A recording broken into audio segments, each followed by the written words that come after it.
Hi అండి, welcome to అత్తమ్మ చేతి రుచులు. నేను మీ మాన్య. ఈరోజు వీడియోలో మనం 2 kgs చికెన్ బిర్యానీ పొయ్యి మీద ఎలా చేయాలో చూద్దామండి. ముందుగా పొయ్యి మీద ఒక డబరా తీసుకొని ఒక 5-6 స్పూన్స్ దాకా ఆయిల్ వేసి అందులో హోల్ స్పైసెస్ ఇంకా బిర్యానీ ఆకు అనేది వేసుకొని అది కొద్దిగా ఫ్రై అయిన తర్వాత 4 నుండి 5 ఆనియన్స్ వరకు స్లైసెస్గా కట్ చేసి ఇలా వేసి ఆనియన్స్ అనేది డీప్ ఫ్రై అయ్యేలాగా చూసుకోవాలండి. ఆనియన్స్ ఎంత బాగా ఫ్రై అయితే మనకి బిర్యానీలో టేస్ట్ ఎంత బాగుంటుందండి. సో మెయిన్ ఇక్కడ ఆనియన్స్ అనేది బాగా ఫ్రై చేసుకోవాలి.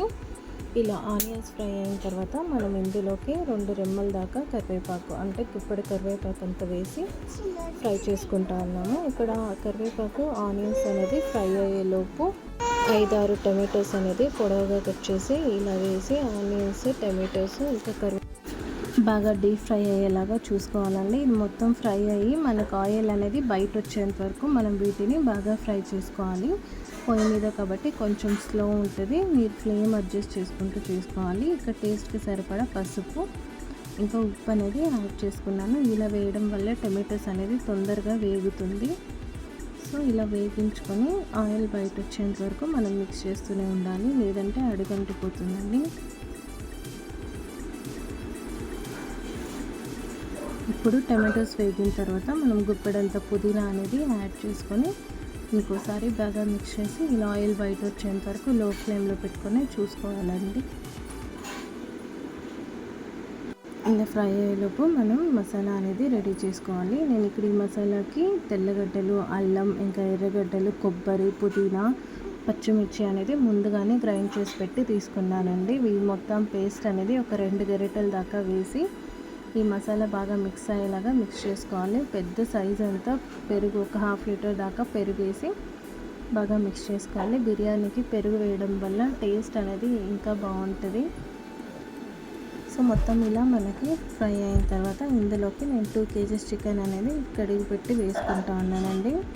ఇలా చికెన్ అనేది మొత్తం దీనిలో బాగా మిక్స్ అవ్వాలి.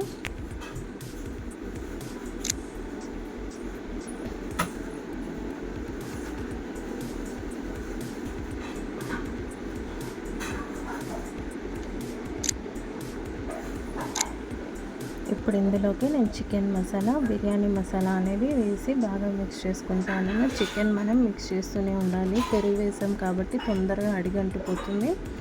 సో అలా అడుగంటకుండా మనం కంటిన్యూస్గా మిక్స్ చేస్తూనే ఉండాలి. ఇంకా టేస్ట్కి సరిపడా ధనియాల పౌడర్ అనేది ఒక 2 స్పూన్స్ దాకా, ఎండుమిర్చి పౌడర్ అనేది 1 స్పూన్ దాకా వేసి, గరం మసాలా 1 స్పూన్ వేసి బాగా మిక్స్ చేసుకున్నాను.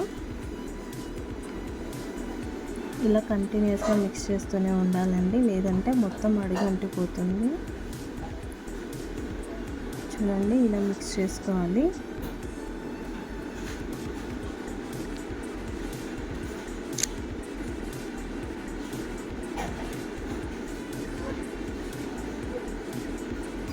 ఇక్కడ చికెన్ ఉడికిన తర్వాత మనం ఎంత వాటర్ కావాలో బిర్యానీకి చూసుకొని, నేనైతే ఇక్కడ 2 kgs రైస్ తీసుకున్నాను కాబట్టి 3.5 లీటర్ దాకా వాటర్ అనేది యాడ్ చేసుకున్నాను. సో వాటర్ బాయిలింగ్కి వచ్చిన తర్వాత మనం కడిగి పెట్టి తీసుకున్నటువంటి బియ్యాన్ని ఇందులోకి యాడ్ చేసి బాగా మిక్స్ చేసుకోవాలండి. రైస్ అనేది 1/2 అవర్ ముందే నానబెట్టుకున్నట్లయితే బిర్యానీ అనేది తొందరగా అయిపోతుంది. రైస్ కూడా తినడానికి చాలా సాఫ్ట్గా ఉంటుందండి. సో ఇలా మనం దీనిని బాగా మిక్స్ చేసి లిడ్ క్లోజ్ చేసి పెట్టుకున్నట్లయితే ఒక 10-15 మినిట్స్కి మనకు బిర్యానీ అనేది రెడీ అయిపోతుందండి. ఎవరైనా మన ఛానల్ కొత్తగా చూస్తున్నట్లయితే మన ఛానల్కి please to like, share and subscribe. మీరు కానీ రెసిపీ ట్రై చేసి ఎలా వచ్చిందో కమెంట్ బాక్స్లో కమెంట్ చేయండి. Thank you.